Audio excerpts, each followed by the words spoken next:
vezes, para a mesa redonda, a única tarefa vai ser passar o bastão para quem vai. E, no fundo, aqui eu preferi fazer uma pequena apresentação da Laura, que essencialmente é quem organizou todas as atividades satélite que ocorreram hoje, que eu acredito que alguns de vocês tenham participado. Quem não participou, perdeu. Agora vai ter que esperar outra oportunidade, mas a vantagem é que essas outras oportunidades aparecem com regularidade, porque a Laura está o tempo todo fazendo pelo menos 2 ou 3 coisas interessantes. Em geral, no mesmo dia, ao mesmo tempo, então ela também está sobrevivendo aqui, sabe-se lá como, mas vai nos brindar com mais um pouco de suas múltiplas tarefas, trazendo esses bons exemplos para cá e torcendo para a gente ter uma discussão tão boa quanto foram as de terça-feira, segunda-feira e assim por diante. Obrigada. É uma tarefa pesada manter o nível das outras mesas redondas, mas se depender dos convidados, olha, eu realmente acho que vai ser muito bom. Bom, boa noite a todos. Meu nome é Laura. Eu vou coordenar a mesa redonda de práticas bem-sucedidas no ensino de matemática. Então, eu sou a coordenadora regional da UBMEP e uma das coisas mais legais desse trabalho foi conhecer projetos e programas de outras pessoas em outros lugares do Brasil que dão certo na área de ensino de matemática. E foi conhecendo esses projetos que eu resolvi montar a mesa redonda com essas pessoas. Então, eu gostaria de chamar para a mesa os convidados. O professor Antônio Cardoso do Amaral, de Cocal dos Alves, Piauí.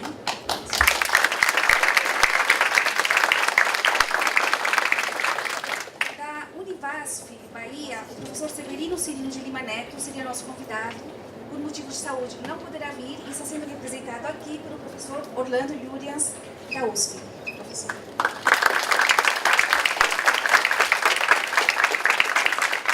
E representando a Sociedade Brasileira de Ensino de Matemática, o professor Antônio José Lopes.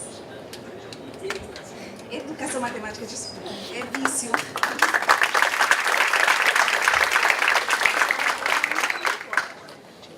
Vou pedir para cada um deles se apresentar brevemente, se quiser fazer a apresentação. Começando com o nosso protocolo de mais distante primeiro, até nos aproximarmos de Campinas. Como quiser.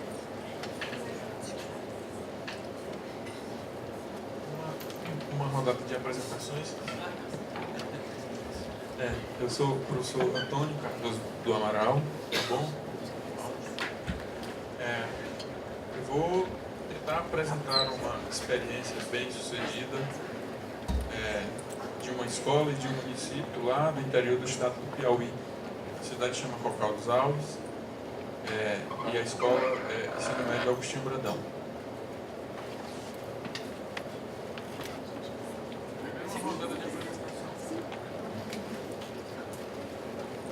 Boa noite, sou Orlando Stanley Julians, represento o professor Severino Cirino de Lima Neto, da Univasf, onde ele coordena um projeto para descobrimento de talentos em matemática. Boa noite, meu nome oficial é Antônio José Lopes, mas eu sou conhecido como Bigode.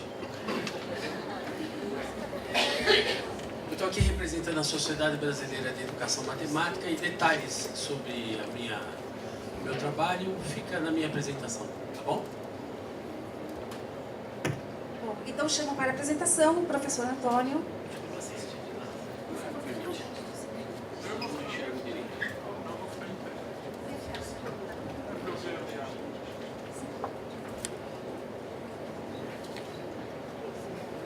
Bom, o professor Antônio é de Cocal dos Alves, Piauí, é um município de 6.000 habitantes. E desde o comecinho do UBMEP, em 2006, a cidade já acumula mais de 150 medalhas e menções honrosas. É um resultado impressionante para um município cujo índice de desenvolvimento humano é um dos 50 mais baixos do país e onde cerca de 95% da população vive do Bolsa Família. Na Prova Brasil, a proporção de alunos do 9º ano que aprenderam adequado é igual a 83%, em comparação com a média do Brasil de 14%. E no SISU, a taxa de aprovação é de 70%. Ou seja, realmente já não é um projeto, é um programa, né, professor? Obrigado. Bom, tem que ser rápido, não sei como que eu vou fazer.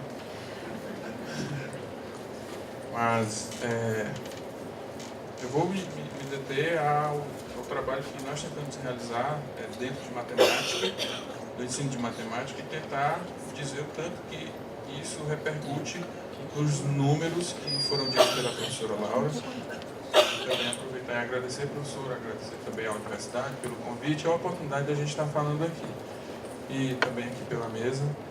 E dizer também, claro, quais são os itens que faz parte do nosso propósito em melhorar. Como, por exemplo, já foi anunciado há pouco, né? Um dos piores. A gente está numa faixa ruim de índice de desenvolvimento humano. E a gente tem um projeto que já tem alguns anos, já são mais de 10, já são 12 anos. Está demorando repercutir de fato no desenvolvimento, porque é um projeto de educação e a educação, de fato, é dito por todos que é por ali que vai, e a gente tem a esperança que uma hora nós vamos conseguir melhorar os nossos outros indicadores, porque na educação nós já temos algumas boas coisas para dizer. Então eu vou começar apresentando rapidamente um pouco da cidade. É uma cidade muito pequena que fica logo ali. Já fazendo fronteira com o Ceará, são mais de 300 quilômetros depois da capital, Teresina. E é uma cidade muito pequena, alguns dos números de lá. E uma cidade também muito nova, emancipação política em 1995, em dezembro de 95. E uma cidade ainda carente de várias coisas, inclusive, por exemplo, ainda tem sua economia baseada, por exemplo, na agricultura praticamente de subsistência e talvez aquilo que sobra para repercutir nas outras coisas, entre também pequenos comércios, pequenos comércios e funcionários públicos e aposentados. Essa é toda a economia do município. E que é uma cidade que apareceu na mídia nacional, até internacional, por números em conquistas na educação. E aí eu vou trazer alguns e no decorrer da fala eu vou me debruçar sobre eles. E o maior indicador, não é nenhum indicador, o maior dos números que mais fizeram com que a cidade ficasse conhecida é a quantidade de prêmios na Olimpíada Brasileira de Matemática das Escolas Públicas. São 329 premiações ao longo das 13 edições. Esse ano já está na 14ª dessa Olimpíada, e que nós temos uma participação efetiva desde a primeira edição, e talvez tenha sido aí onde despertou em nós e também nos meninos outros afazeres, todos dentro da educação, que eu vou tentar dizer agora. Esse número coloca Cocal dos Alves como a cidade com a maior proporção de prêmios na Olimpíada, e que também tem uma escola com a maior proporção no país. E são resultados que repercutem também no Índice de Desenvolvimento da Educação Básica, no IDEB, que o município tem esse indicador igual a 6,4, com uma taxa de proficiência em matemática igual a 73%. 73% é a proporção de alunos que estão terminando o ensino fundamental sabendo o esperado em matemática. Uma taxa que no país é só de 14%. E isso está fazendo com que os meninos terminem o ensino médio, não só isso, é claro, e os egressos do ensino médio, a cada 8 de 10 estão conseguindo entrar em algum curso superior. Aí eu apresento dentro do município a escola que mais tem resultados.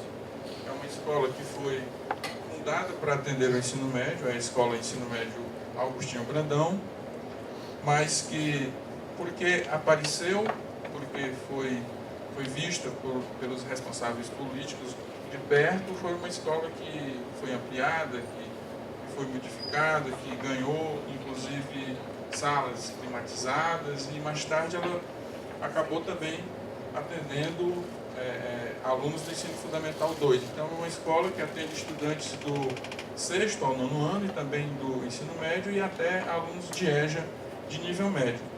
Em 2013, ela se tornou uma escola de tempo integral e só essa escola já conquistou 154 premiações na OBMEP.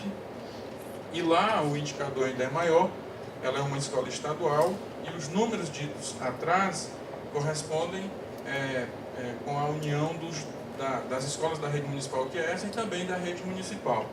Então, só essa escola, a taxa já é um pouco maior, são 83% dos alunos que estão concluindo o ensino fundamental com a bagagem de matemática esperada para seguir seus estudos no ensino médio.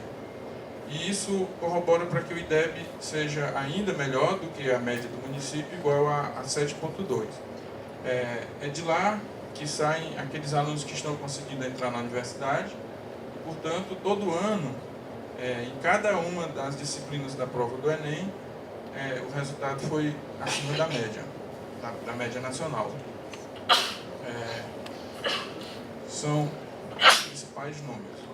Por bem, e aí eu vou demorar um pouco nessa página, porque nós começamos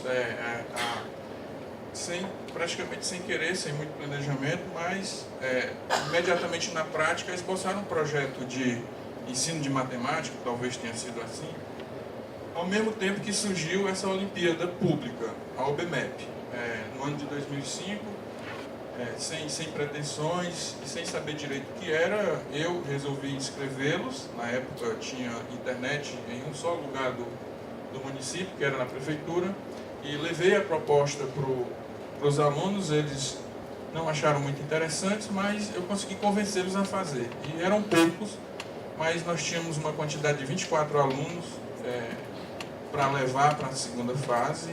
E esses 24 a gente se reuniu pouco, mas pelo menos, aliás, em uma única aula por semana, no último horário do dia, a gente se reunia e resolvia algumas questões que eram do banco de questão, que a OBMEP tinha mandado, e destes 24 alunos, o nosso primeiro resultado foi muito bom, porque 17 deles foram agraciados com alguma premiação, que eu conto as menções honrosas e também as medalhas. Foram apenas 3 medalhas, mas com as 17, com as 14 menções honrosas, nos colocou como o município de destaque no estado. E eu tive a oportunidade, por essa premiação, de participar no Rio de um curso de aperfeiçoamento que tratava mais da Olimpíada, das competições. Eu pude entender melhor, e quando eu voltei, a gente já se juntou com os meninos, e dali outros já foram surgindo, já foram querendo participar, porque inicialmente eram bem menos, e mais tarde a gente já tinha um grupo maior, de modo que os resultados lá foram aumentando, que mais outros alunos também quiseram ganhar, e porque nós conseguimos aproveitar também o que estava por trás das medalhas, que são os programas de bolsa que a Olimpíada oferece. Tem uma bolsa de R$100, que é do Programa de Iniciação Científica Júnior, que lá é bem significativo para eles. Mas não só isso, tem também um programa que chama PIC-ME, que quando o aluno que foi medalhista entra na universidade, ele é absorvido por esse programa, que dá uma bolsa de R$400, que essa bolsa é a bolsa mais... por conta dessa bolsa, a medalha na Olimpíada de Matemática acaba sendo muito perseguida no município. Todo mundo quer ganhar essa medalha para garantir essa bolsa, porque está conseguindo dar a sustentação do menino que sai de Cocal dos Alves para morar em Teresina. Então hoje, você chegar em Teresina, deve ter uns 6 ou 7 apartamentos alugados, onde moram 6 ou 7 ou 8 meninos que conseguem, com essa bolsa, dividir todas as despesas e ali conseguir se formar.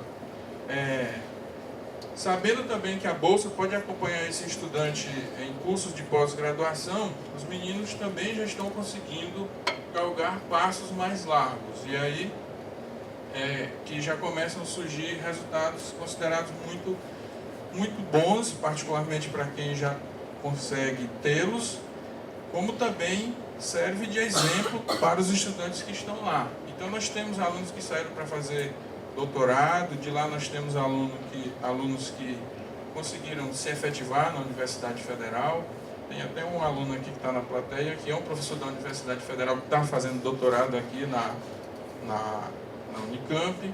E temos um estudante no IMPA e um outro que já foi admitido. Ele já vai entrar no ano que vem. Então, estes resultados individuais servem, como eu tentei dizer no começo, de exemplo para os que lá ainda estão, e por isso esse desejo de conseguir participar bem dessa Olimpíada, mas não exclusivamente em matemática.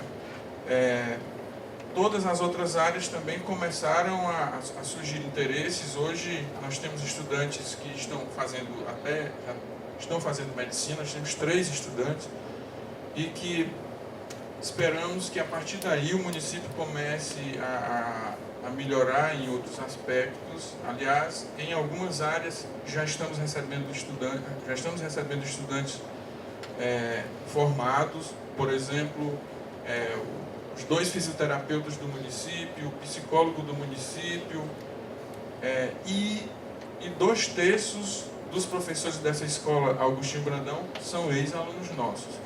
Então, nós queremos, hoje, o nosso maior objetivo é dividir com os jovens, dividir com um outro interesse que os jovens tinham há alguns anos, que era completar 18 anos e ir embora, e para o Rio, principalmente para o Rio, para onde eles iam, e ganhar algum dinheiro, voltar, gastar e depois voltar de novo para o Rio. Hoje a gente está dando a condição de que, se ele permanecer na escola durante todo esse período de escolaridade, ele consegue terminar o ensino médio e de lá entrar em algum curso, que pode ser a sua pretensão. Então, com esse movimento é que a gente espera que no futuro nós vamos melhorar esse indicador, que é o tal do IDH. Mas tudo começou com esse envolvimento que na verdade, essas fotos são mais recentes, porque o ambiente era completamente diferente, o prédio, tudo que nós tínhamos, mas a energia era praticamente essa. E aí eu vou falar um pouco do ensino de matemática, afinal essa é a proposta da mesa. E participar da Olimpíada nunca foi, também não será, um estímulo à competição. Aliás, isso não existe entre eles, porque é uma prova de Olimpíada, portanto difícil, e os alunos sabem que eles vão competir consigo mesmo. Se eles conseguirem fazer o percentual da prova, eles vão conseguir ganhar alguma medalha. Por isso eles se unem para estudar, eles se ajudam, não existe competitividade, e estes alunos que, pelo regulamento da UBMEP, são classificados para as fases seguintes, e que nós, professores, trabalhamos mais intensamente com eles, eles acabam ganhando uma formação, a sua proficiência em matemática aumenta. O que acontece? Eles são utilizados para nos ajudar, liderando grupos de estudo na escola ou na sala, e nos ajudam bastante quando tem um ou outro aluno que está com dificuldade, que vai fazer a recuperação, por exemplo, de modo que que o resultado disso tudo repercute na tal da Prova Brasil. Quer dizer, o resultado na Prova Brasil não é um resultado como na Olimpíada, que são alguns só que ganharam a medalha, mas sim é o resultado de uma turma do 9º ano, é o resultado de uma escola. E esse resultado só consegue ser bom, ter uma média tão boa assim, porque, não só porque nós tínhamos estes alunos que acabaram ganhando uma quantidade de conteúdo, mas porque eles foram importantes nesse processo, que é o de ensinar matemática. E nós, como professores, queremos utilizar isso muito bem, e a nossa responsabilidade é de conseguir conduzir isso, sem deixar haver problemas, e sempre se interessando por todas as causas, estando perto de cada um.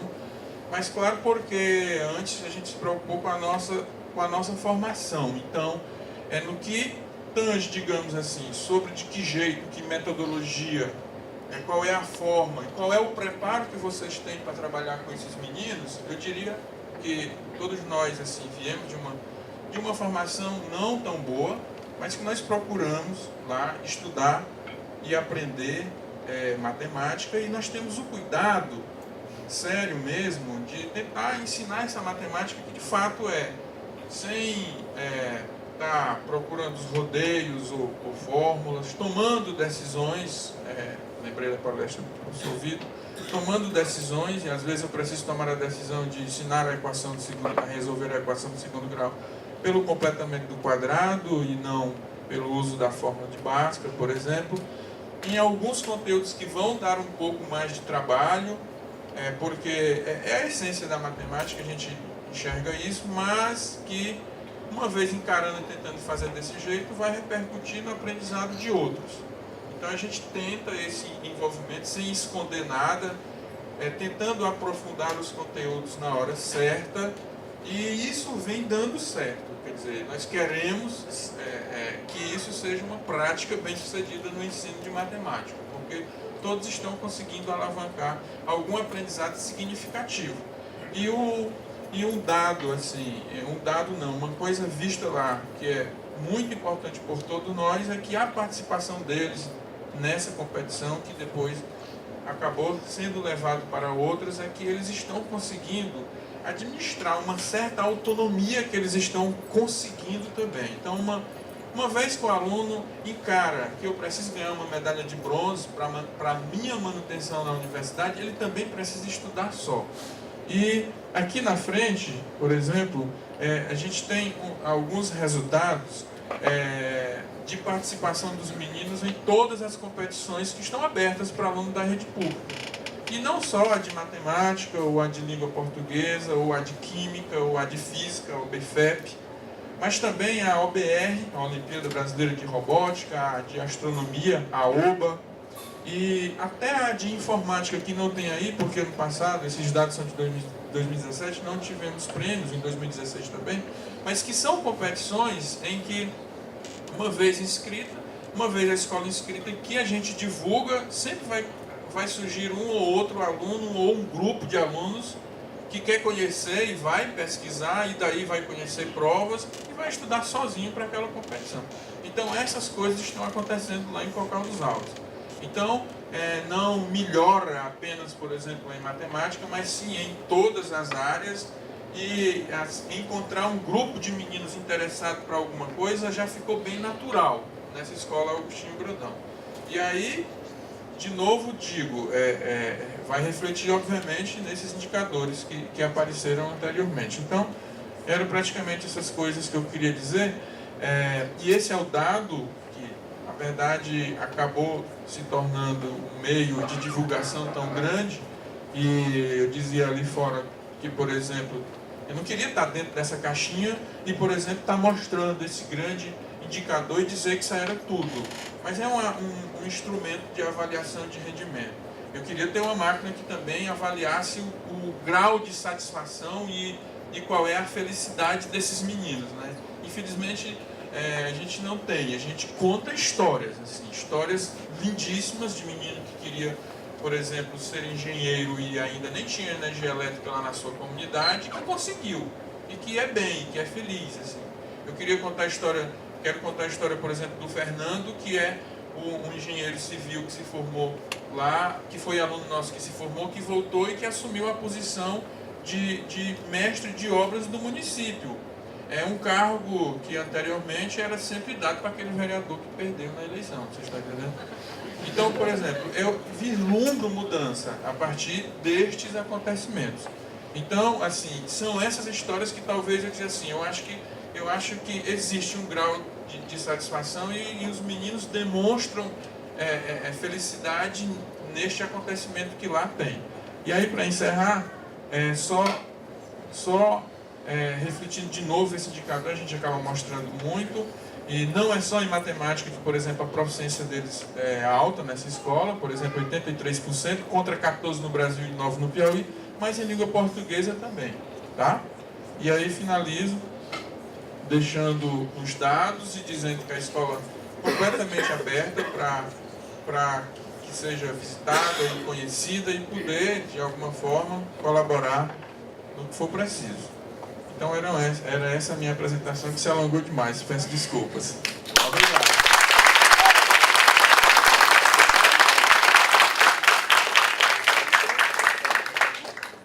Obrigada, professor, pelo relato.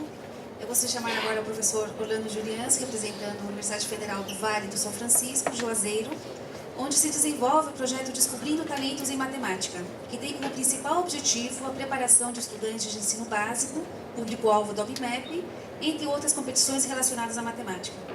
O projeto está em sua 6ª edição e desde o início vem revelando talentos, e assim instigando estudantes de vários níveis de escolaridade a ter um olhar diferente da matemática, despertando-os e incentivando-os na escolha de um curso superior. Anualmente, o projeto atende em média 300 estudantes de diversas escolas públicas de Petrolina e Juazeiro, tendo em torno de 1.200 candidatos, pelo que eu entendo, que tem que ser selecionados ali com uma triagem bem braba. Então, professor Orlando.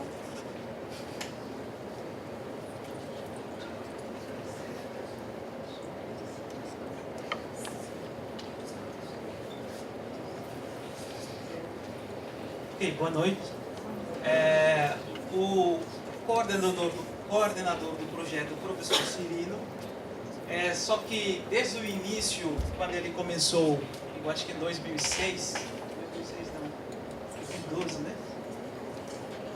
2012, eu acompanho juntamente com ele, diferentemente de... Na verdade, o professor Cirino, ele era professor, fizemos a graduação junto em João Pessoa, e eu fui para Fortaleza fazer o mestrado, depois vim para a USP, e ele foi para Roraima. Em Roraima ele trabalhou um bom tempo, até que a Univasp, ele não nasceu em Petrolina, mas ele cresceu em Petrolina, e aí a universidade chamou ele, já que ele era de lá, para voltar. Estava sendo formada a Univasp, então chamaram ele para ir lá e ele foi. Quando ele chegou lá, já tinha um projeto andando de Olimpíadas, mas os resultados nunca foram muito bons. Aí foi mais ou menos no mesmo tempo que começou o Profmat. O Profmat, ele começou a coordenar, e aí todos os verões eu ia lá para ministrar esses cursos de preparação para a ascensão do Profmat e resolução de problemas. Os alunos que eram professores, né, mas também tinha muitos alunos de graduação que iam lá para assistir esses cursos, começaram a mostrar muito interesse. E aí surgiu a ideia de começar a fazer uma coisa maior com estudantes e alavancar o projeto de matemática da UBMEP, que também já estava em andamento. Então foi ali que ele começou, e o interessante foi tentar usar os alunos que então entraram no Profmat para fomentar como professores e pessoas que levariam para frente esse projeto, né? Então se uniu Profmat, OBMEP, resolução de problemas, tudo ficou misturado. E aí que as coisas começaram a crescer, porque tive muitos alunos do Profmat que queriam ser professor, queriam de alguma forma estar ligado à universidade. A primeira turma da Profmat foi uma turma excepcional, tinha muita gente boa. E isso ajudou muito no início, porque você precisava de professores para liderar todos esses alunos que estavam surgindo. E esses alunos vestiram a camisa do projeto. E o professor Cirino, ele começou a basicamente percorrer toda a área P02, que eu acho que deve abranger, eu acho que uns, sei lá, 30 municípios ou mais. Quando eu falo 30, a extensão é de um para outro, deve ser uns 600 quilômetros, isso é muito grande. E tudo isso ele percorria de carro para pedir às escolas para inscrever os alunos, ele mesmo leva as provas, né, para ver, professores das escolas vão até, muitos deles fizeram ProvMat ou ia nos cursos, né, de resolução de problema, ascensão para ProvMat. E aí tudo isso começou a andar. Tem um dado curioso de um menino, que também conta a história, né? Que quando ele começou, tinha um menino, até fomos na casa desse menino, bem pequeno, ele devia ter uns 11 anos, e ele morava com a mãe e o padrasto. O padrasto, ele parecia muito mais que um pai. Todo sábado, eu acho que de 9 às meio-dia, na Unifasc, esses meninos são treinados. E a forma de treinar é bem solto. São 10 salas, os professores servem como moderadores, os alunos são instigados a resolver também provas do banco de dados da UBME, e eles conversam entre si e recebem um lanche e ficam ali muito felizes. O engraçado é que os pais também vão lá. E tem alguns pais que ficam sentados de 9 às meio-dia esperando os alunos. Um desses pais era de um desses meninos, eu acho que ele tinha 11 anos, fomos na casa dele, pessoas muito humildes, e o padrasto ficava lá esperando esse menino. Esse menino começou, ele fez a prova, a primeira vez que ele fez a prova, ele ganhou medalha de ouro. Segunda vez, medalha de ouro. Quando ele ganhou medalha de ouro, tinha outros alunos, e aí entra uma coisa interessante, o Colégio Militar lá em Petrolina fomenta também bons alunos e apoia muito o ProvMat e também a UBME. E eles começaram a competir entre si, mas de forma saudável. Bom, se ele ganhou medalha, eu quero ganhar medalha também. Então, quando um ganhou, todos os outros começaram a se interessar. Inicialmente em Petrolina. O projeto dele abrange uma grande parte também da Bahia. Aí, os outros alunos dos municípios mais longe começaram a escutar da ProvMat. Começaram a escutar que esqueci o nome dele, tinha ganhado medalha de ouro. Então queriam competir com ele. Queriam também ganhar medalha de ouro. Queriam ir para o Rio de Janeiro, porque cada um que ganha medalha de ouro vai para o Rio receber a premiação. Aí quando apareceu as fotos deles recebendo abraço do presidente, do diretor do INPA, tudo isso, aí todo mundo queria viajar. Isso é muito bom e isso estimulou muito o projeto. Eu não sei se vocês conseguem ler, mas são 16 escolas estaduais. Deixa eu dizer como que é selecionado agora. Antes as seleções não eram assim, mas em algum momento ele precisou começar a selecionar os alunos porque a demanda ficou muito grande. A demanda ficou muito grande, então, eu acho que no ano passado teve 1.200 ou 1.300 inscritos. Só que tem vagas para uns 300 e pouco. Então os alunos são submetidos a uma prova, passam a prova, e aí aqueles que tiveram uma nota melhor começam a vir nos sábados. E é engraçado para ver que não há muita desistência. Eles começam e vão até o fim, e a maioria não tem bolsa. Nenhum tem bolsa.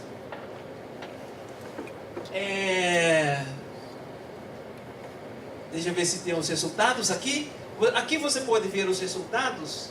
Em 2011, medalha de prata, 1 ouro, nenhum. Depois disso, sempre teve uma medalha de ouro, né? E até esse ano aqui, que eu me lembro, 2016, sempre era desse menino que eu contei. Ele sempre ganhava medalha de ouro. As menções honrosas são muitas, né? E o interessante da estrutura da Unifasc tem um complexo muito bom. Então, a estrutura que eles têm lá é fantástica, né? E aqui começou em 2016, tinha 16 estudantes. Eu lembro ainda esse ano foi o Colombo também está aqui com vocês, né? O Jean Colombo. Eu estava com ele também. E esse Cássio, ele fez eu acho que ele ganhou medalha de ouro numa prova. Depois ele ficou uns 2 anos no projeto, já terminando o segundo grau. Fez um pouco de, acho que de engenharia na Unifasf. Foi para João Pessoa e fez o mestrado a graduação em matemática e hoje está fazendo o mestrado em matemática. Esse é o Cássio. Tá tudo aqui, né? Quem mais? Bom, em 2015 tinha 300 estudantes, né, com 500 estudantes interessados. Em 2017, se não me engano, tinha mais que 1.000 estudantes interessados. O que se percebe é que os estudantes estão sendo inspirados pelos resultados positivos dos seus colegas. Tem escolas que inscrevem a escola inteira. A escola inteira faz a prova, né?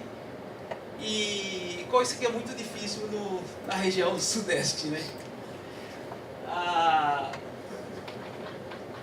Ok. Aqui em 2016, a gente teve 900 alunos participantes, né? Então, em 2017, se não me engano, teve 1.200 estudantes participando. Ele tem um núcleo que chama NUPEMAT, da Unifasf, uma estrutura excelente que eles têm lá. E eu acho que o último já que ele não pôde vir, pelo menos vocês podem conhecer essa estrutura. Lá não só fazem as provas, né, da UBMEP, mas todo ano também organizam que se chama a Copa, em que se faz competição por equipes, né? A gente elabora a prova e a equipe tem as regras, a equipe pode ter 3 a 4 pessoas, então eles competem por escola, certo? É uma coisa também bem interessante que se tem lá. Eu vou procurar uma foto para você ver ele melhor, mas aqui está ele. Deixa eu ver se eu acho uma foto. Pelo menos você consegue conhecê-lo. Infelizmente, lá em cima, ele não está muito bem de saúde, mas continua trabalhando, né? Aqui são alguns dos alunos. Você pode também ver a expressão de felicidade, né? Essa coisa de medir em números às vezes é cruel, né? Você não vê todo, de fato, o que está sendo gerado na sociedade. E aqui estão algumas fotos, né, dos alunos, né, aqui na sala de aula. Acontece uma verdadeira socialização, né? Porque a matemática é um motivo de socialização quando isso é bem usado, né? Você tem que ter o fator competitivo, mas os alunos terminam se ajudando porque eles sabem que na prova a competição não é contra seu colega, é individual. Você tem que se sair bem na prova, né? Aqui está o professor Cirino. Todo ano ele vai com pelo menos 1 ou 2 alunos no Rio receber uma medalha. E aqui é o contexto em que tudo acontece ali, né? Eles também têm várias exposições que acontecem ali. Eu acho que já teve 2 exposições nacionais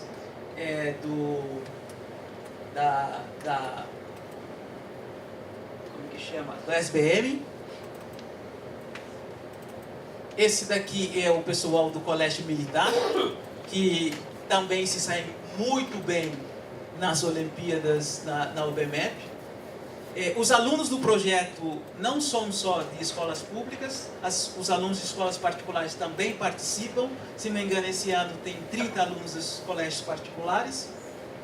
Bem, esse oficial da Polícia Militar, ele de fato apoia muito o projeto. Uma das premiações foi no Colégio Militar. E acho que acabou, né? Acho que acabou. É isso aí.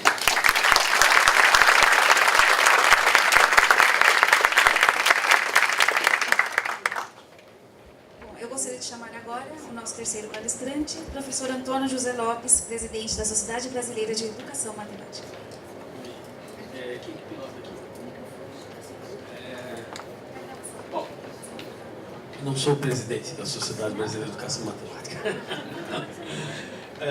Sou fundador da Sociedade Brasileira de Educação Matemática, mas nunca quis nenhum cargo político ou de administração. Bom, antes de mais nada, é um grande prazer estar aqui, né? Eu vim preparado para falar de educação matemática em um congresso de matemática aplicada, tá? Então a minha fala vai destoar um pouco das anteriores e depois no final, no debate, eu vou querer fazer alguma conexão em relação ao trabalho fantástico que foi aqui descrito. Fiquei extremamente curioso de conhecer suas experiências em loco, tá? À luz disso que nós vamos conversar aqui agora. Cadê põe aqui. Lá no fundo. Ceremac. Ok? Ok, tá? Eu peço desculpas porque alguns slides eu vou passar rápido porque eu tenho que caber aqui dentro do tempo, tá? Deixa eu ver se eu estou acertando aqui. Então, mais ou menos, eu falaria sobre isso, né? A experiência de aprender e fazer matemática através da problematização, da investigação e da matematização. É sobre isso que eu vou falar. Agora, por trás disso, tem uma teoria didática, um posicionamento filosófico. Então, o que eu vou fazer aqui é um pouco recortes de uma didática inspirada nessa corrente da didática chamada Educação Matemática Realística, desenvolvida por Hans Freud. Então, daqui a pouco eu apresento o Hans Freud. Então, bom, eu estou representando a Sociedade Brasileira de Educação Matemática, que tem como presidente a nossa professora Regina Grando, que fez doutorado aqui.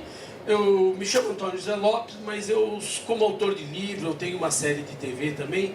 Fiquei muito conhecido pelo apelido que só o Laércio aqui conheceu, porque nós somos da mesma turma aqui do IME, e quando ele me conheceu eu tinha bigodes. Atualmente eu faço um pós-doutorado na Unixul com a professora Celi Spassandin, que também é aqui filha da Unicamp, né? O que a gente poderia discutir num congresso de matemática aplicada da perspectiva da educação, né?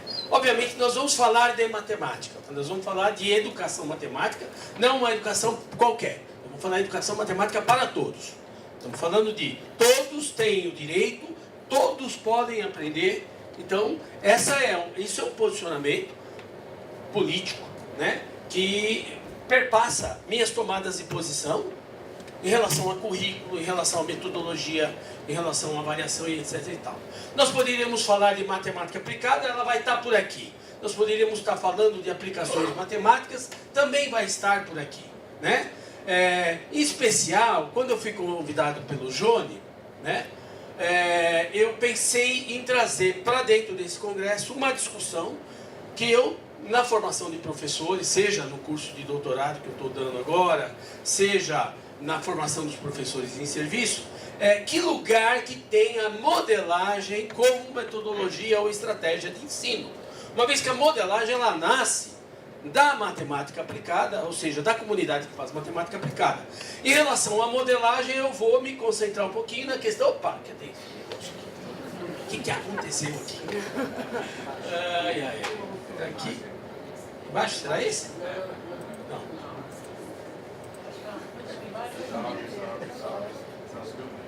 Aqui. Oh, porcaria.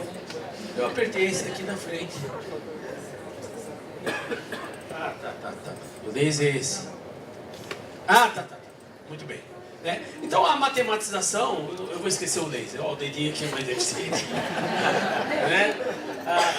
Vale a pena a gente discutir a questão, o lugar da matematização no ensino da matemática. Eu vou ver se eu consigo fazer isso aí ali no meio, né? Como eu peguei, vou falar da perspectiva dessa corrente, que é a educação matemática realística, mas também está subentendido uma outra corrente na educação matemática, chamada educação matemática crítica, cujos principais representantes o professor Ole Skovsmose, que aqui ele é dinamarquês, ele se divide entre a Dinamarca e aqui a Unesp de Rio Claro, né? Então eu vou falar da matematização na educação matemática, etc. Tá? Bem, outra questão importante que eu quero chamar a atenção é a possibilidade de tratar a matemática como cultura e não deixar de jeito nenhum de lado a questão da cultura matemática. Isso seria conversa para uma única palestra, que eu deixo para uma outra hora. Eu já falei sobre isso nesse auditório aqui numa semana aí dos alunos, né? Mas se der brecha eu falo sobre essas coisas do meio. Dentre as minhas atividades de tentar trabalhar matemática como cultura, levar matemática para todos, eu criei essa série chamada Matemática em Toda Parte, tá? Que vocês conseguem ver pela internet, em que eu trabalho a ideia de pensar matematicamente frente a problemas do cotidiano. Né? É uma série conhecida por muitos, talvez alguns de vocês conheçam. Levanta a mão quem conhece a série. Tá de bom tamanho. Tem uma versão, a versão 1 que foi a que eu criei, a versão 2, o Fernando Vilar, lá da Federal do Rio de Janeiro, fez junto com o Léo. Então, aí veio o governo cortando verbas e ia ter uma terceira versão comigo e o Léo, e foi para o espaço. Né? Vamos falar um pouquinho sobre modelagem, né? O pioneiro da modelagem no ensino é o professor Aristides Camargo Barreto, que era lá do Rio de Janeiro. Ele tem uma história, vocês tendo interesse, vocês podem encontrar uma história da modelagem no ensino, né? E via o Biratan D'Ambrosio, que foi diretor dessa faculdade, ele se espalhou para o mundo, e o Rodney Bassanese, aqui dessa casa, é uma das principais lideranças do mundo em relação à questão da modelagem no ensino, na educação. Né? Quando se fala em modelagem no ensino, veja bem, eu quero chamar a atenção disso. Já se fala em modelagem no currículo. A modelagem aparece nos parâmetros curriculares nacionais lá em 1997. Né? Junto com etnomatemática, com resolução de problemas. Quando se fala de tendências, de metodologias, de alternativas para o ensino, se fala dessas correntes, né? A resolução de problemas, a questão da tecnologia, a etnomatemática e etc, etc, etc. Só que a modelagem não vingou. E eu vou tentar dizer, da minha perspectiva, por que a modelagem não está vingando. Né? Depois eu falo um pouquinho sobre o que eu acho que poderia ser o ensino de modelagem na educação básica. Estou falando então ensino fundamental e ensino médio. Agora vamos falar um pouquinho do Hans Freud. Então, para quem não conhece, bom, o Hans Freud, então, ele é uma grande parte da vida dele como matemático, um cara poderoso aí em álgebras de Lie, mexeu com probabilidade, mexeu com um montão de temas das ditas matemáticas duras. Mas depois de velho entre aspas, né, um matemático velho, assim, depois dos 40 e poucos anos, ele passa a se dedicar à educação matemática, como um outro grande matemático que se tornou uma referência, não sei se vocês já leram alguma coisa, George Polya. Né? O Polya fez matemática para burro aí até os 40 e poucos anos, só que ele viveu 98, então nós temos 50 anos daquela cabeça fantástica dando contribuições na educação matemática. Bom, quem é o Freud? Então, né? Conhecido como um crítico mordaz de qualquer ensino desprovido de significados, que é uma característica tanto da escola tradicional, da decoreba, do trabalho braçal, como do tal do movimento da matemática moderna. Ele criou lá nos anos 70, para se proteger do movimento da matemática moderna, na Universidade de Utrecht. Tá? A Universidade de Utrecht vai aparecer aqui é a Universidade de Utrecht. Em 1970 ele fundou o Instituto de Desenvolvimento e Educação Matemática. Tá? Depois isso se tornou Freudenthal Institute, foi um dos presidentes da Comissão Internacional de Instrução Matemática, criou aquela que é considerada uma das principais, a mais importante revista de educação matemática, organizou o primeiro IME, e ele é o nome da medalha Freudenthal, que seria o equivalente a uma espécie de prêmio Nobel de educação matemática, cujo último ganhador é uma brasileira, a professora Terezinha Nunes, que era aqui da Universidade Federal de Pernambuco. Esse é o Freud, tá? Bem, o que é Freud, então, né? Então, a questão mais importante dentre os princípios que ele coloca, ele trabalha a matemática como uma atividade humana, mais do que uma disciplina. Nós trabalhamos e fomos formados olhando a matemática como uma disciplina. E ele está tratando ela como uma atividade humana, da natureza humana, pensar matematicamente. Essa questão ela é bastante profunda, eu convido todos que tenham a curiosidade para vir conversar, conhecer os artigos e olhar essa matemática como uma atividade humana em todos os segmentos. Não estou falando só na escola básica, estou falando na universidade também. Então ele está propondo o quê? A matemática, matematizar a realidade em vez de trazer uma realidade já matematizada. Reinventar ao invés de transmitir conceitos. Muitos professores falam assim, mas como? Será que um aluno é capaz de reinventar matemática? Eu garanto que os seus alunos todos, com uma provocação, com um problema, etc. e tal, eles são capazes de fazer a matemática que você quer ensinar. Recriá-la. Essa é uma das questões do Freud. Então, né? Apresentação da realidade a priori como fonte da matemática, que é de onde surgiu. Essa matemática surgiu dos problemas da realidade, ao invés de um mero domínio de aplicação. Eu te ensino equações diferenciais, agora eu vou te ensinar a aplicar. Vamos inverter. Vamos trazer problemas, vamos modelar essas coisas e vamos usar ferramentas. Na insuficiência dessas ferramentas, vamos construir as ferramentas. Né?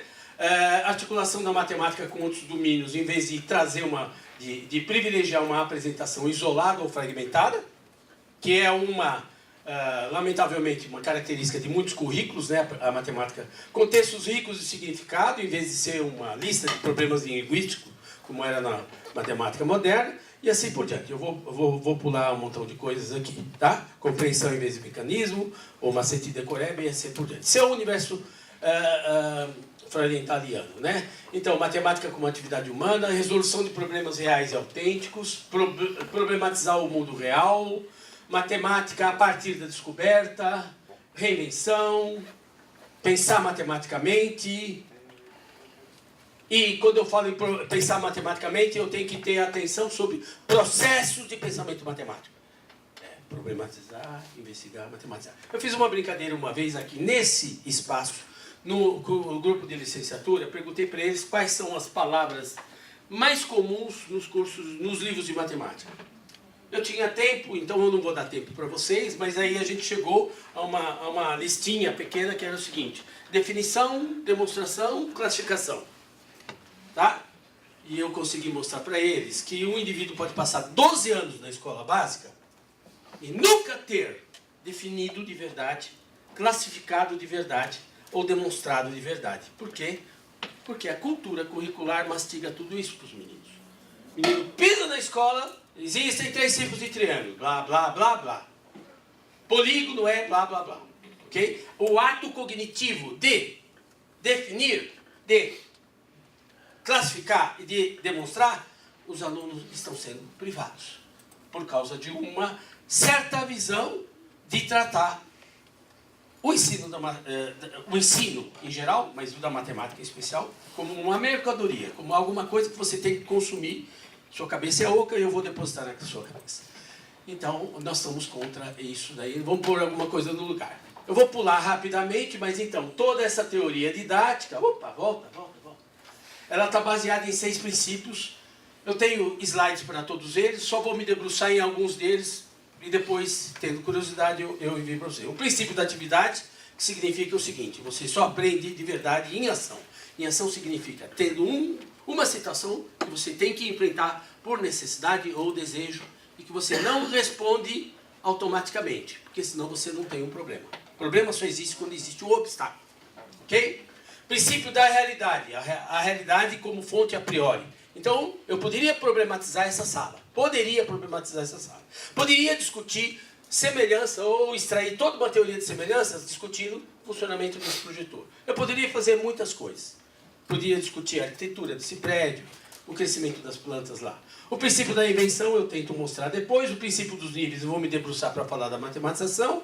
O da interação vai ficar objetivo e da interconexão. Então esses 3 aqui são os que eu vou tentar me dedicar um pouco mais. Eu vou pular essas coisas, tá? Só vou destacar algumas falas do Freud, então, né? Então ele faz uso do termo atividade para assinalar a necessidade imperiosa, do ponto de vista didático, de reconstituir o processo oculto dentro do produto. Eu gosto disso. Eu gosto dessa frase especial. Em termos gramaticais, recuperar o verbo encapsulado dentro do substantivo. Mas vamos ver, isso aqui para mim é bastante interessante. Ele pega a experiência como um matemático. Como os matemáticos fazem matemática. Então ele fala, ele fala não, eu que escrevi isso aqui. Para o Freud, então, que exerceu por quase toda a sua vida a atividade de pesquisador matemático, fazer matemática, matematizar, é mais importante do que aprendê-la como produto terminado. Então nós estamos falando aí num 7-1, tá? Porque a maior parte das escolas trabalha exatamente aquele 7, né? A ênfase não deve estar em aprender algoritmos, senão no processo de algoritmação. Não na álgebra, senão na atividade algebrizar. Não nas abstrações, senão nas ações de abstrair.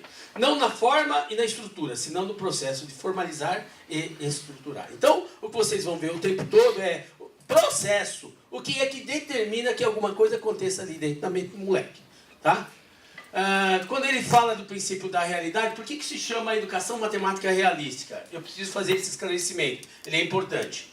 A palavra sich realiseren no holandês, porque o Freud então é alemão, por causa da Segunda Guerra, ele foge do nazismo, vai para lá em Utrecht, na Holanda. Sich realiseren, na língua holandesa, significa imaginar, realizar. Portanto, é tornar real na mente. Então, isso se aproxima muito de algumas teorias, como, por exemplo, a questão da aprendizagem significativa. Tá? A questão de problematizar por as coisas em relação... Isso aqui é um conjunto de imagens que cada uma delas geraria aí uma discussão de meia hora em que a gente podia fazer matemática. Né? Mas a gente vai atrás das perguntas, a gente legitima a possibilidade de perguntar, mesmo coisas que, a princípio, o adulto pode achar que é bobagem. Mas, por exemplo, eu tenho uma história fantástica de um moleque que fala assim, professor, por que a borda dos copos é redonda? E a partir dessa discussão e de você administrar um processo de argumentação e explicação, a gente faz uma grande viagem sobre as propriedades do círculo, o fato de ter infinitos eixos de simetria, o processo de construção do círculo. Aí vem uma pergunta, por que os pratos então são redondos? Então, nas respostas mais ingênuas, inicialmente, que era encaixar na boca, já não entra, o prato não pode entrar com essa explicação, né? E aí a gente vai para entender como é que surgiram os primeiros pratos. Então, como é que o homem, observando a natureza, imitando a natureza, cortando cabaças para fazer cuias, depois querendo fazer aquilo de barro, e aí o torno determina a forma. Então, ó, relação forma-função, tá? Todo associado a um desenvolvimento histórico da tecnologia e assim por diante. Quer dizer, tudo isso daqui. Aqui tem uma coisa absolutamente simples que normalmente eu estou em cursos universitários, eles não sabem me explicar, a matemática por trás da persiana que todo mundo tem em casa. Né?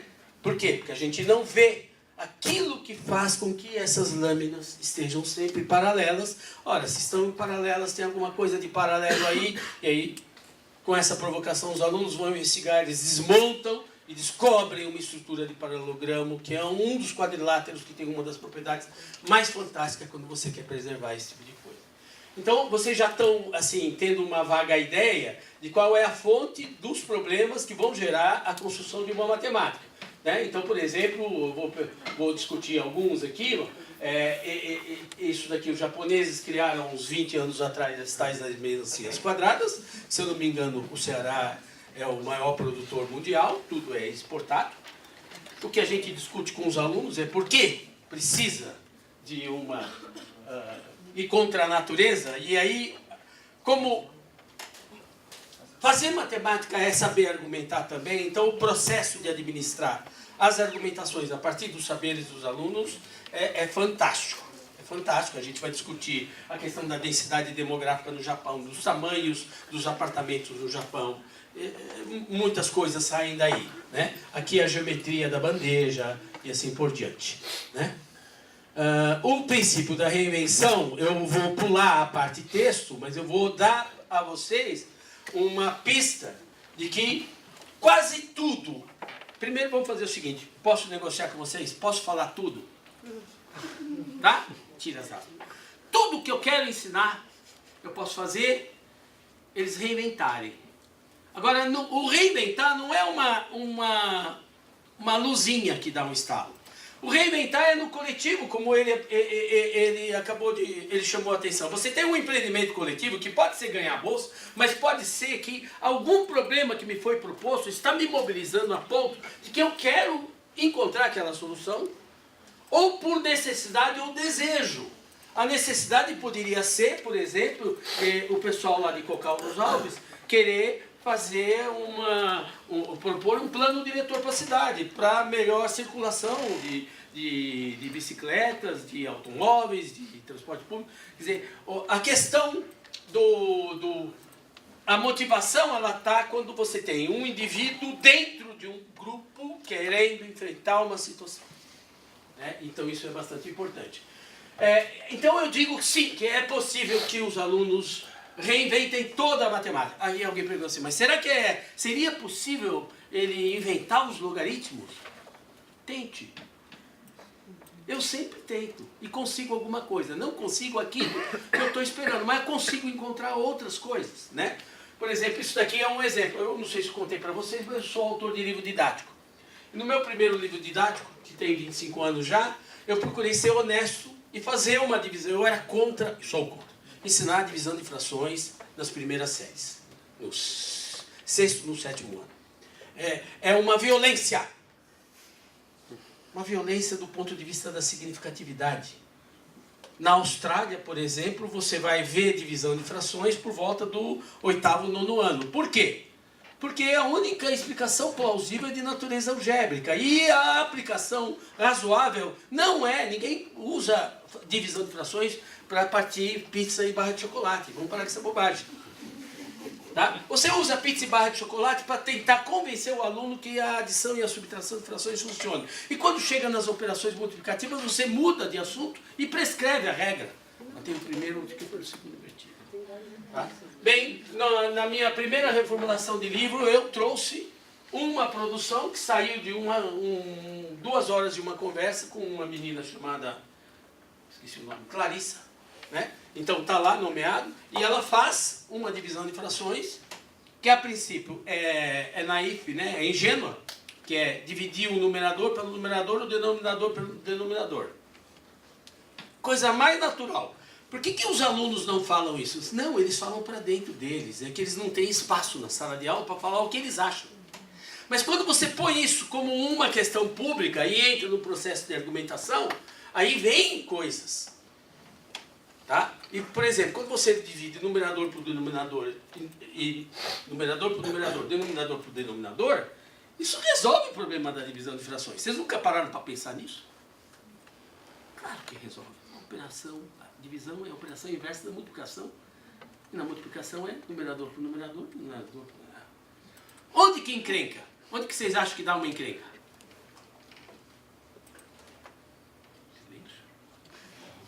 Está todo mundo entendendo a regra que eu estou falando? Quando que vai encrencar? Oi? Alguém falou baixinho aqui? Bom, não tenho tempo para fazer a interação com vocês. Encrenca quando um número não é divisor do outro. Então, não dá. Mas aí os alunos colocam aspas naquela fração e chamam ela de fração provisória. Porque eles fazem a divisão. Por exemplo, 3 dividido por 2, escreve 1,5. Então, 1,5 sobre 2, formalmente não é fração. Coloca aspas, chama de fração provisória. E procura uma fração equivalente àquela, que é 3/4. E no final das contas, a regra funciona, a regra que eles criam. Tá? E é significativa porque é baseada em propriedades aritméticas e não em macetes e não em decoreba. Isso é um exemplo. Um outro exemplo que eu trago aqui é como alunos resolvem equações de segundo grau sem que aprendam a fórmula de Bhaskara. Então aqui é fragmentos do caderno de uma menina que hoje tem 35 anos, é psicóloga, tá? que eles chamam de método cascata. Esse método cascata é basicamente o mesmo de Al-Khwarizmi, tá? E a mesma fórmula depois foi aperfeiçoada pelo Bhaskara anos depois. Eu não vou me debruçar aqui porque eu não estou dando curso de álgebra. Mas é o seguinte, você precisa conhecer a história da matemática para, inclusive, compreender o que está acontecendo na cabeça dos meninos. O princípio dos níveis é bastante importante. O que seria o princípio dos níveis? Então aqui é a minha oportunidade de falar de processo de matematização. Bem, Freud, então, desenvolveu os princípios dos níveis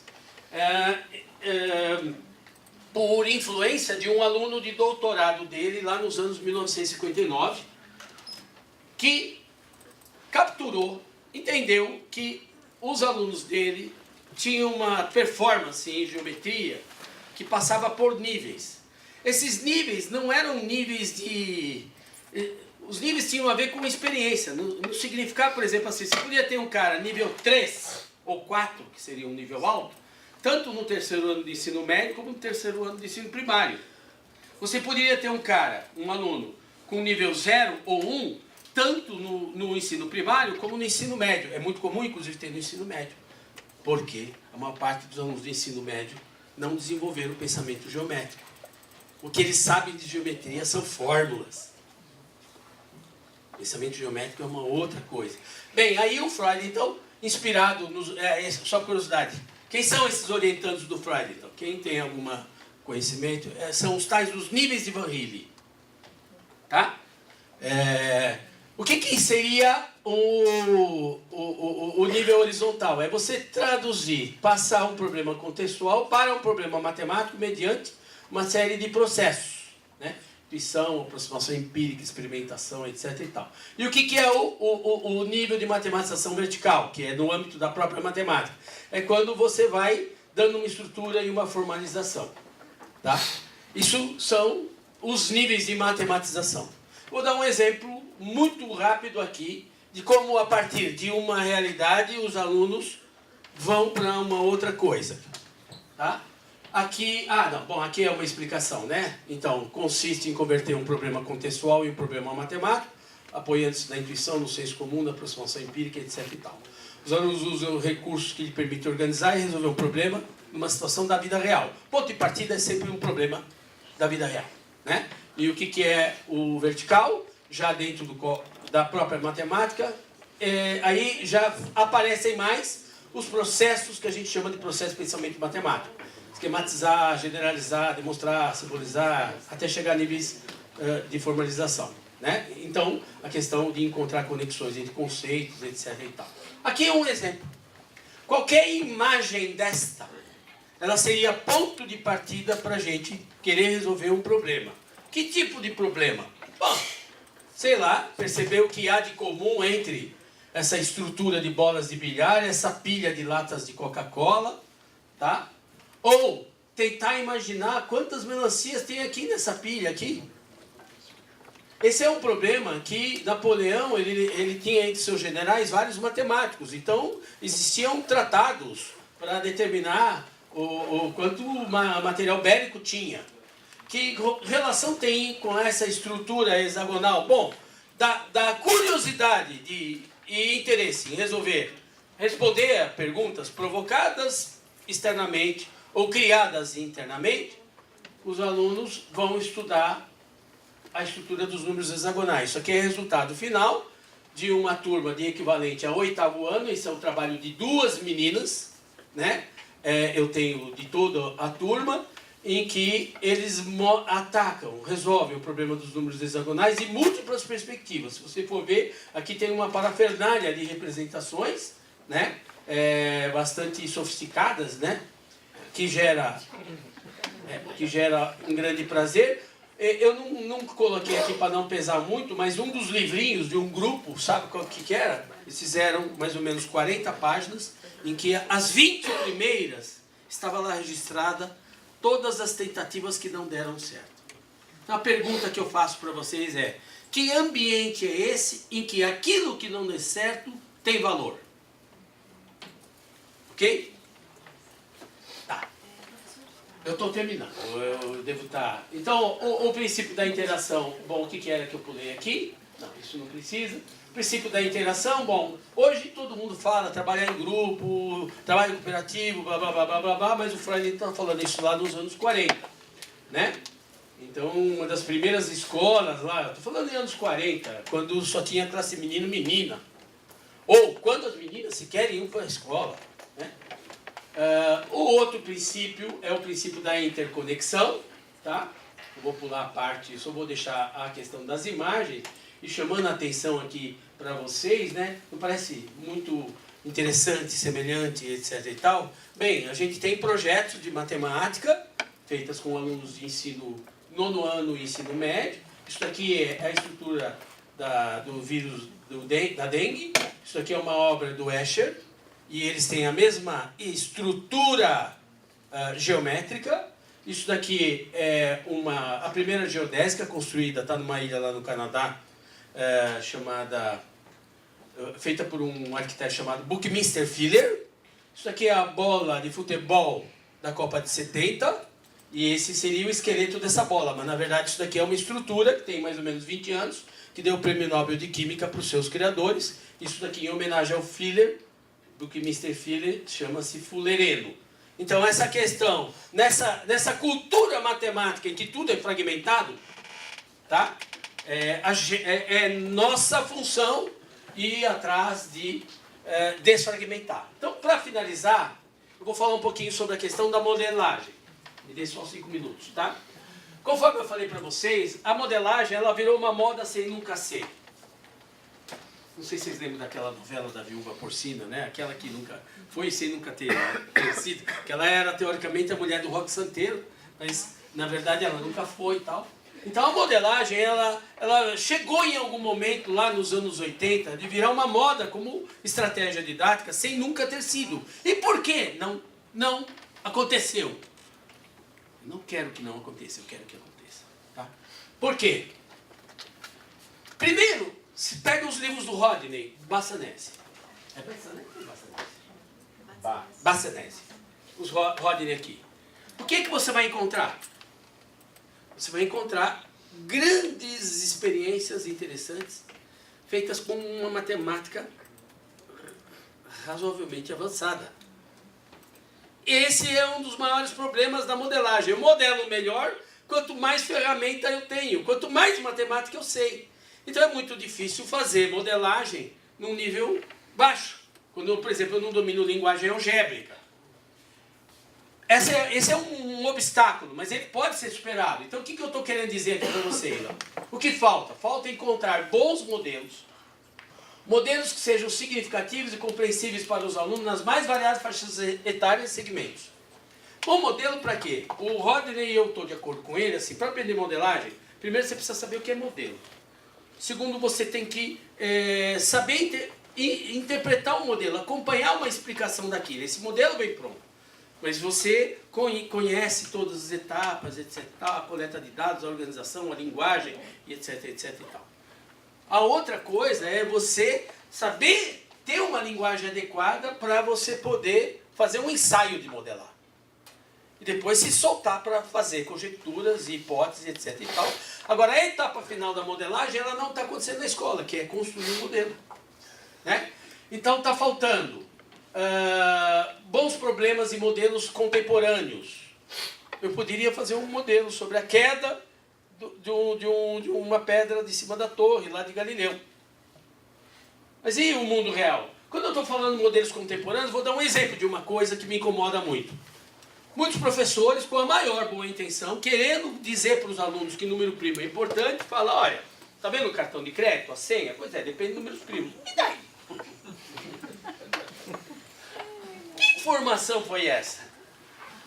Eu vi gente na televisão falando que a matemática estava em tudo. Aí você fala que está em tudo, e daí? Tudo bem, está na tomografia, está bom, mas eu não consigo ver qual é essa conexão.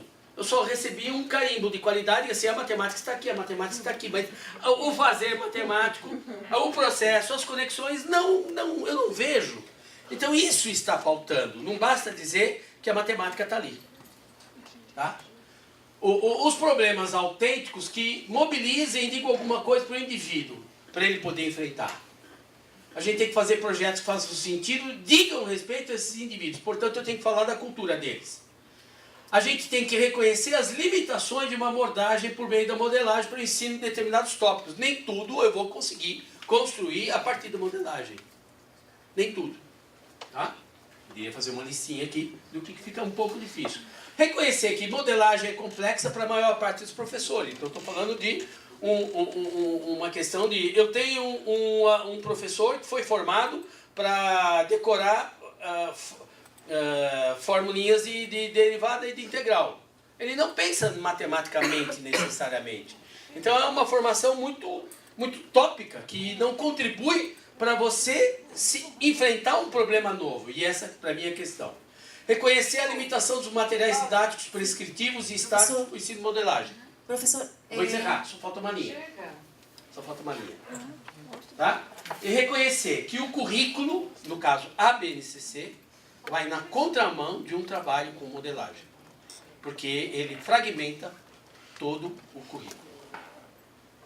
Eu paro por aqui. Obrigada.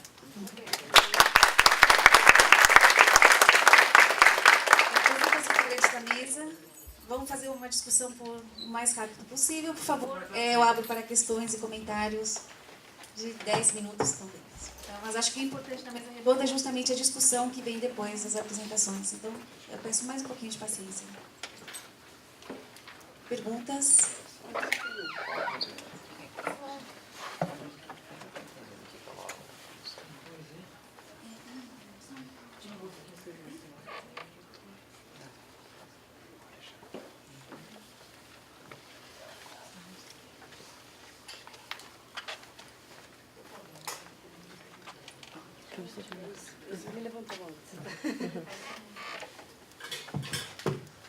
Boa noite, eu me chamo Pessoa Júnior, eu sou do Instituto Federal do Maranhão, né? Mas eu sou piauiense também, tá? Então eu queria, para todos a mesa, mas também parabenizar o professor Amaral, e eu queria fazer um breve relato e também pedir conselho, né? Assim, a questão de Cocal dos Alves foi uma das coisas que me motivou também, e até um trabalho que eu tenho lá no Instituto. E desde 2015, a gente vem trabalhando com Olimpíadas. Inicialmente, os resultados foram modestos e tal, mas a gente veio conseguindo algumas medalhas. A gente conseguiu a nossa primeira da UBMEP, que nunca o Instituto tinha conseguido. Aí medalhas da Matemática Sem Fronteiras, Canguru. E ano passado a gente levou uns alunos para uma Olimpíada Internacional. E esse ano o Instituto ganhou uma medalha. Um aluno meu ganhou uma medalha de ouro numa Olimpíada Internacional. Aí qual é a questão que eu queria pedir até a questão do conselho? Porque assim, no início do projeto eu imaginava que com as atividades e as medalhas fosse criar uma cultura, né? Só que eu percebo que os alunos são muito imediatistas. Então eles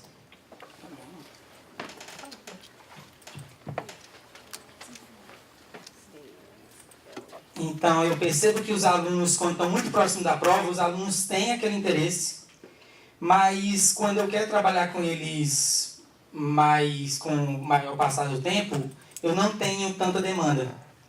Então eu fico me reavaliando o trabalho, né? E eu não sei se é eu que estou criando uma expectativa de que o campus vai começar a ter muitas medalhas, apesar da gente estar conseguindo, né? Mas só que eu imaginava que eu fosse ter um número maior de alunos participando, como eu vejo em Cocal dos Alves. Tá? Então eu não sei se é alguma alternativa como eu estou fazendo, ou se é dos alunos de hoje em dia mesmo. Então eu queria um tipo de conselho assim, como eu posso fazer para melhorar lá no meu campus. Professor, eu agradeço pelas palavras. A gente pode conversar depois até para a gente dizer algumas coisas. Mas essa cultura matemática tem que ser perseguida. Na verdade, isso existe. Não, todo mundo sabe que não é muito bom você sentar e estudar. Pelo menos eu não gostei. Eu acho que não é muito bom. Você para e estuda. Agora, detalhe. A Olimpíada, o envolvimento que os alunos têm com os seus problemas e a maneira de resolvê-los, que é demorado, exige um esboço, exige um conjunto grande de tentativas, acaba se tornando um negócio meio que prazeroso. Então isso pode gerar uma certa cultura. E, por exemplo, os meninos que lá se dedicaram com mais tempo às Olimpíadas eles acabaram se tornando críticos aos problemas do livro didático. Entendeu? Porque não ofereceram nenhum grau de desafio para eles. Isso aconteceu muito. Então, essa cultura, por exemplo, que aí permite você estar trazendo situações novas e o nome nem precisava ser isso, Olimpíada, porque acaba afastando, mas a gente pode aproveitar muito que tem dentro, que são sempre problemas muito bem elaborados. Eu vou dar um pequeno exemplo, sei lá, às vezes tem a Olimpíada Brasileira de Matemática, a OBM, que nós sabemos que os problemas são muito duros, são muito difíceis, e uma questão, por exemplo, de geometria, que todo é só um enunciado, que nem a figura tem, ele pode ser levado, por exemplo, para a sala de aula, para pelo menos que seja construído, com régua e compasso, já é uma grande atividade. E a gente encontra esses meios nessas provas e nesses problemas, e eles começam a gostar.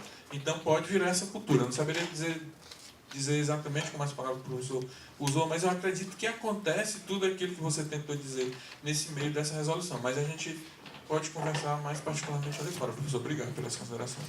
Professor Orlando, caso queira comentar também um pouco da experiência em Juazeiro, justamente sobre isso, né? Como implementar uma atividade desse tipo. Eu acho que cada projeto vai mais do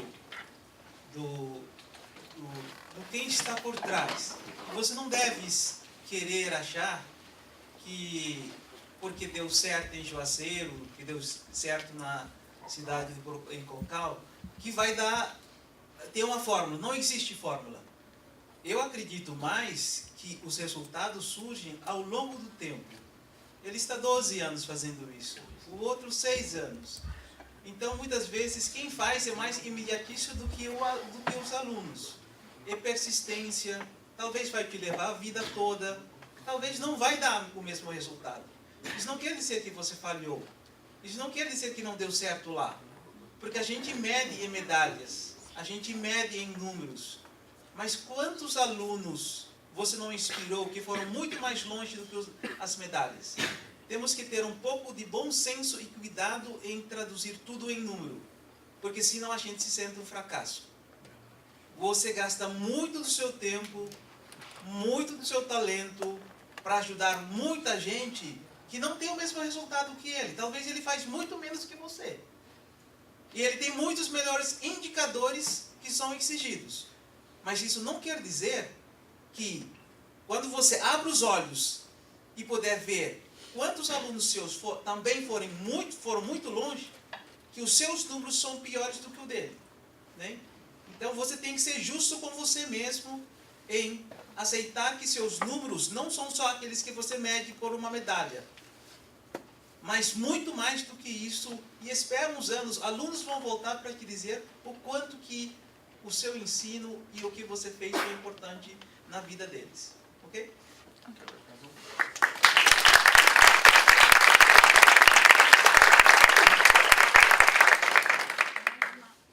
Pergunta?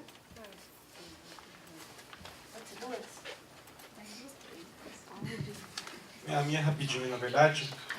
Parabéns pela mesa, parabéns pelas experiências. Meu nome é Giovanni. Eu tenho acompanhado a Laura no projeto de treinamento aqui da Unicamp, que a gente começou esse ano. E eu estou escrevendo uma dissertação de mestrado em cima do projeto. Aí a minha curiosidade é se existe já algum artigo, alguma produção acadêmica em cima do projeto de Cocal dos Alves, por exemplo. Pouca coisa, eu não saberia dizer, mas a Universidade Federal lá no Piauí, ela teve uma professora que passou algum tempo lá pesquisando, mas não era exatamente sobre a preparação, era muito mais sobre a aula, não seria exatamente sobre a preparação, mas foi muito mais sobre a aula, um negócio que chama aula invertida, uma teoria assim. E ela acabou aproveitando essa técnica ou esse treinamento porque nós utilizamos muito o que são das competições, dos bancos de questões, das Olimpíadas em sala de aula, porque promove uma interação muito importante. Então, no máximo, é isso que eu sei que tem por lá, mas fora isso, a gente é muito tímido, a gente não sabe fazer muito dessas coisas, não.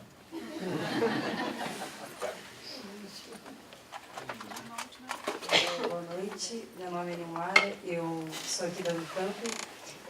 A minha pergunta, vocês tinham falado sobre os professores tiveram que se preparar para isso, para treinar os alunos, para poder incentivar os alunos. Eu queria saber de que forma foi esse preparo e se o Prof. Mate contribuiu muito, de que jeito? Essa é a pergunta. Obrigada. Eu sou Prof. Mate também. A melhor formação continuada que eu passei como professor foi o desafio de precisar estudar para dar aulas, né? A graduação foi realmente muito deficiente, né? Eu, para dar aula, assim, a partir do ensino fundamental 2, eu tive que me debruçar sobre coisas e ler lá no final do livro e conhecer metodologias, conheço coisas do professor Bigode, né, em relação a essas metodologias nos seus livros didáticos que eu já conhecia. E quando a gente começou a fazer a Olimpíada, o desafio era cada vez maior. Conhecer livros, padrão SBM, padrão INPA. Essa foi a formação continuada que estava ali próximo de mim, era pegar livros e estudar. Porque eu acredito o seguinte, como eu estou inserido ali naquele meio, desde que eu conheça direitinho o conteúdo, eu vou descobrir aquela técnica direito de ensinar, por exemplo, a divisão de fração. E saber exatamente qual é o momento certo. Por exemplo, eu evito completamente, por exemplo, ensinar múltiplos e divisores, NMC e MDC logo tão cedo, para eu não ficar com aquele vício de estar ensinando soma e subtração de fração por esse viés. E eu quero muito mais que faça muito mais sentido para o estudante mesmo. Até os nomes, como eu digo, mas antes de qualquer decisão que eu venha tomar para ensinar, eu acho que a gente precisa entender direitinho da matemática. Então, a formação, através desses livros, através desses materiais, que sejam de Olimpíadas, foi a mais importante. Estudar matemática e, no contexto com que eu vivo, decidir qual é a melhor maneira e me pautar daquilo que eu tenho para fazer com que faça sentido para o aluno, que eu consiga ensiná-lo. Em se tratando de colocar aluno para competir, daqui a pouco vai existir a minha limitação. Então, por exemplo, fazer o Prof. Mate foi importante para isso. Em se tratando de Olimpíada, você também pensa em Olimpíada Internacional. Então, eu não tenho condição nenhuma de preparar aluno para fazer a Olimpíada Internacional. Então, quando eu falei bem aqui em OBM, por exemplo, eu achei a minha limitação foi cedo em relação a isso. Então, estudar o Prof. Mate foi me dar a condição de aprofundar conteúdos, assuntos, foi de estudar recorrências. Por exemplo, eu estudei isso em universidade, fui ter que aprender essas coisas. Por exemplo, se uma hora eu for precisar ensinar isso para o menino, eu já tenho, por exemplo, esse negócio, o básico daquilo, eu vou estudar mais e aprender e achar a maneira mais certa de ensiná-lo. Mas, assim, antes de tudo, eu fui tentar aprender realmente a matéria para não estar falando bobagem, e vai ficar mais fácil eu achar uma coisa que cada vez mais real vai ser aplicável ao menino. Eu vou também falar da experiência que eu tenho. Eu coordeno há 12 anos um projeto também nessa direção. E quando o professor Cirino começou lá, a gente conversou muito, porque eu já estava, desde 2006, eu coordeno um projeto nessa direção aqui perto de Campinas. E os meus números não são nada parecidos com ele, tanto assim que eu não me frustro de não ter os números dele, mas tem muitos alunos meus que são da Unicamp. Eu já tive, eu acho que umas 50 bolsistas da Unicamp no meu projeto. Eu já tive alunos que saíram do meu projeto e vieram para a Unicamp. Um dia eu estava andando aqui, eu encontrei uma menina fazendo química aqui, que eu nunca achei que ela ia entrar. Eu encontrei com ela aqui. Então, às vezes, a gente olha o que está acima da superfície, mas abaixo da superfície muitas vezes há mais vida. quando você faz um projeto desse tipo, uma coisa é importante. Você não sabe tudo. E você não compete com os seus alunos. A sua formação é importante. Mas até um certo ponto. Esses meninos, quando os talentos surgem, são bons. Muito bons. Não compete com eles. Se você tenta fazer isso achando que é você que se formando melhor, que você vai ensinar melhor para eles, você vai se frustrar e você vai falhar e você vai frustrar eles. Então é bom ter uma boa formação. Profmat, coisa que foi o que aconteceu também no projeto do professor Cirino. Mas esse aluno que eu estava falando, o Gerson, esse aluno começou, e ele estava nem no segundo grau, começou a ser tão bom que os professores não conseguiam acompanhá-los. Eu me lembro um dia, eu cheguei lá, eu estava lá no sábado, aí o professor Cirino disse, Orlando, pega essa turma, o Gerson está ali. Aí eu dei uma aula para eles e a gente começou a resolver problemas. Colocar os problemas, e o Gerson, ele dá a resposta para você. Mas ele não te diz como que obter a resposta. Mas espera aí, temos que entender o que você faz. Não, mas é rápido. Você vai responder o quê? Você vai querer dizer para ele, o seu jeito tem que ser tentar ajudar a ele a se expressar. Você não precisa saber muito. É como um técnico de futebol. Ele não precisa ser o Neymar, mas ele deixa despontar o Neymar. Então você tem que tomar muito cuidado quando você lida com esses alunos, esse tipo de projetos, achando que é você que tem a formação. Não. Esses alunos, você nem sabe de onde eles tiram as soluções. Eles dão soluções para você que você vai dizer, caramba, o cara não sabe nada de estatística, mas ele faz uma prova para você que você jura que ele sabe estatística. Né? Então são coisas que eu sugiro. Você tem que ter uma formação, mas você nunca deve impor essa sua formação nesse tipo de projeto, você não deve impor a sua formação. Não é você. Descobrir talentos não quer dizer ensinar. Quer dizer facilitar.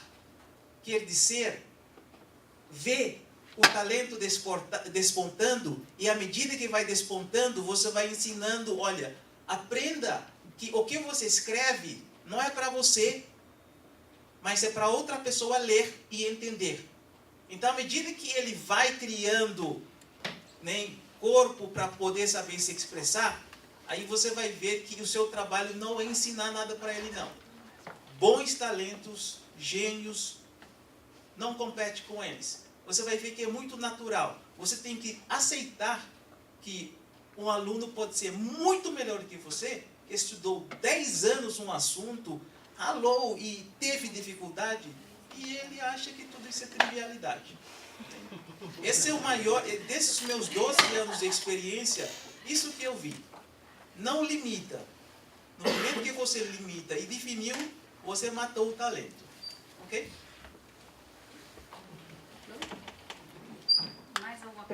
Mais alguma pergunta? Sim? Tá. A última pergunta e a gente encerra a mesa redonda. Olá, boa noite. Oi, som. Olá, boa noite. Eu sou Lucas Barbieri, sou professor de uma cidade do interior do Rio de Janeiro. Eu sou mestrando da UFRJ, meu coordenador está ali, minha diretora está ali, então vou tentar fazer uma pergunta bem interessante para não passar vergonha.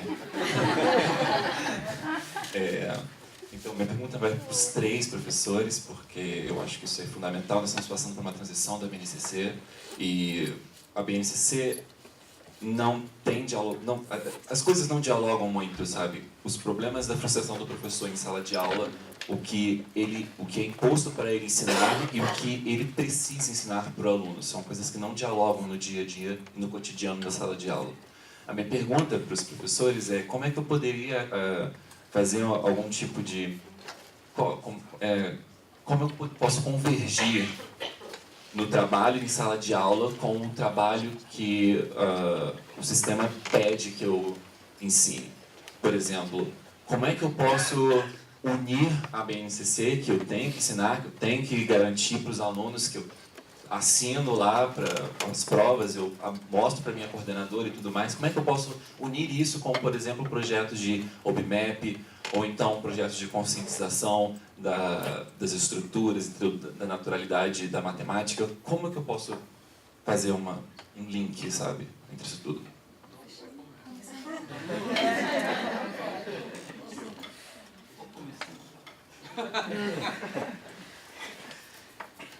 Eu acho interessante isso, que a gente sente isso até na faculdade, né? Mas eu acho que o pessoal da educação básica tem mais esse problema. Eu lidei por 12 anos com várias administrações, com secretarias municipais, coisa, e eu vejo isso, a tendência cada vez mais de achar que os professores são algum tipo de mágico, né? Eles têm que ser filósofo, eles têm que ser psicólogo, eles têm que ser assistente social, você tem que ser tudo. Você tem que conhecer os parâmetros curriculares, aí você tem que entender modelagem. Se você ler os parâmetros curriculares, é simplesmente achar que o professor... Cara, você pega o negócio ali, provavelmente nem quem escreveu consegue sentar e elaborar uma coisa daquele jeito que tem que ser, né? Eu vejo a dificuldade real. Eu teve bolsistas da FAPESP, mais de 50, professores de redes, trabalhei com eles, escreveram ainda quando não tinha dissertações em Profmat, eu acho que Profmat não existia naquele tempo ainda, e a gente tentando se debruçar sobre essas coisas. É pedir muito, mas é possível, mas você tem que ter uma coisa paralela. Se você tentar fazer isso tudo em sala de aula, não tem tempo. É muito tempo. Reinventar a matemática em sala de aula não é uma coisa que você faz sozinho como professor. Tem que ser uma cultura da escola. Tem certas coisas que são políticas não individuais. São políticas coletivas. No momento que quando você tenta fazer isso de forma individual, você pode ser bem sucedido. Mas você vai falhar, por exemplo, em não conseguir dar toda a matéria que a escola te pede. A escola vai dizer que você fracassou, mas lá na frente seus alunos vão ser melhores, mas a escola é imediatista. Ela precisa de números. Então, quando alguma coisa tem que funcionar, esse tipo de abordagem que você tem que modelar, você tem que seguir os parâmetros currículos escolares, você tem que ter, você não tem que ter restrições políticas. Onde que estão as restrições políticas? Na direção das escolas. Nas secretarias municipais e estaduais. Eles precisam de números. Então, você não pode se frustrar, ou ninguém pode te pedir, você tem que dar o que eles querem. Você quer também fazer alguma coisa que você consegue fazer o que você quer?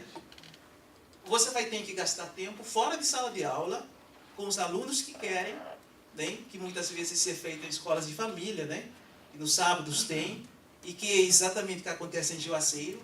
E nos sábados, né, os alunos vão lá, alguns professores também das redes vão, participam. São coisas que você não consegue fazer como professor. É pedir muito do professor que ele seja tudo. Não sei se quem faz licenciatura, quem não faz, mas você vai sair daí e você vai pensar que, opa, escutei várias experiências maravilhosas, eu vou chegar lá e vou implementar. Não vai acontecer. Você não vai receber o apoio. A secretária da Educação não vai te apoiar. Você não vai receber o apoio da escola de direção. E rapidamente você entra no padrão. Eu vou fazer o que se pede de mim. Você vai se acomodar. Você pode não fazer isso. Tem muita gente que não faz isso. Mas você vai ter que fazer isso fora da escola.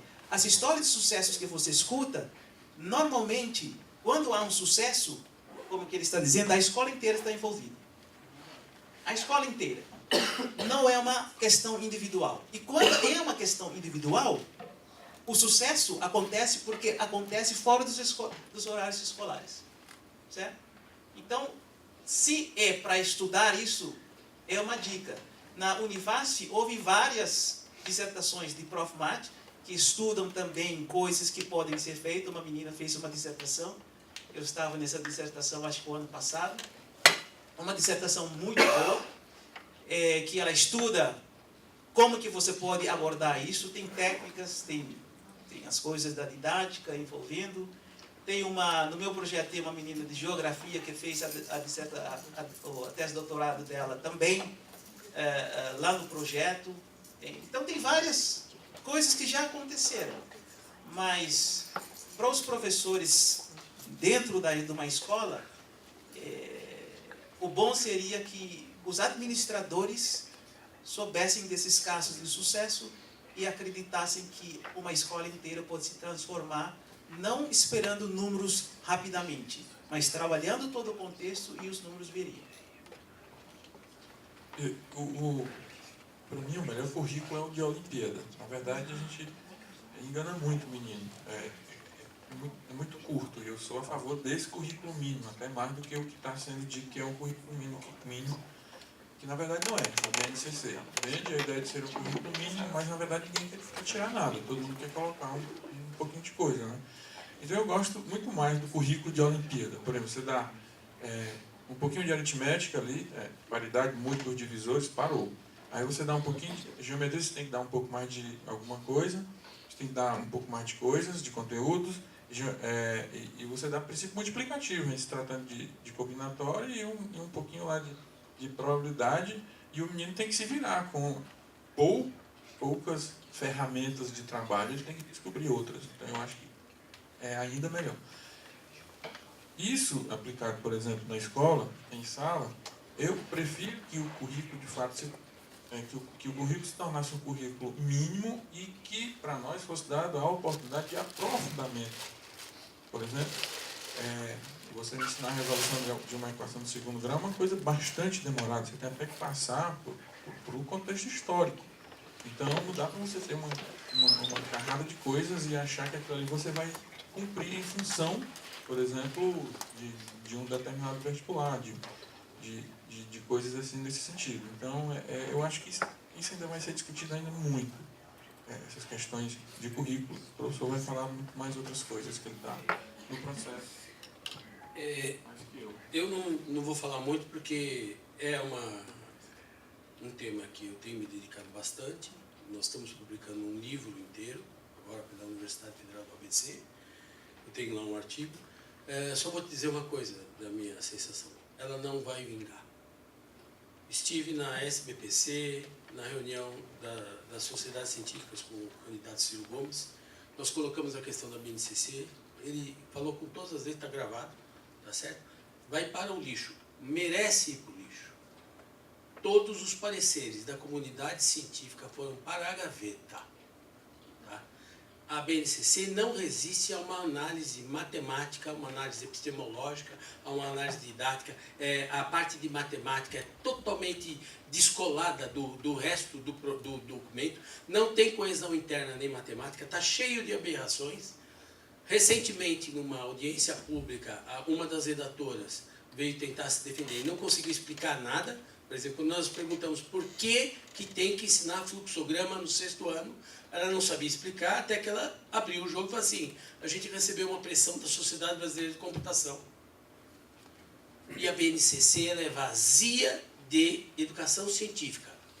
Eles fazem para inglês ver, assim, faça isso com regra e compasso ou com software. Mas tudo aquilo que é relativo a uma aprendizagem com essa ferramenta, ela é vazia. Então, ela terá que ir para o lixo, porque qualquer projeto bom, ou você toca o projeto bom, seja o dele, o da Prefeitura de São Paulo, que bateu no peito e falou assim: nós fizemos a primeira base local, currículo local, inspirado na BNCC. Quando eu li, eu falei assim: ou vocês tocam o projeto de vocês, ou vocês tocam a BNCC. As duas coisas não falam a mesma língua.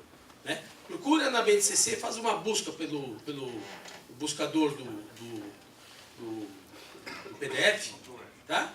A palavra processo em matemática, você não vai encontrar nada. Mas você vai encontrar um monte de tópicozinhos que não conversam uns com os outros. Ela é vazia. Tá? Se as nossas escolas públicas se guiarem pela BNCC, nossos índices de PISA vão baixar, porque ela é quase inimiga do desenvolvimento do pensamento matemático.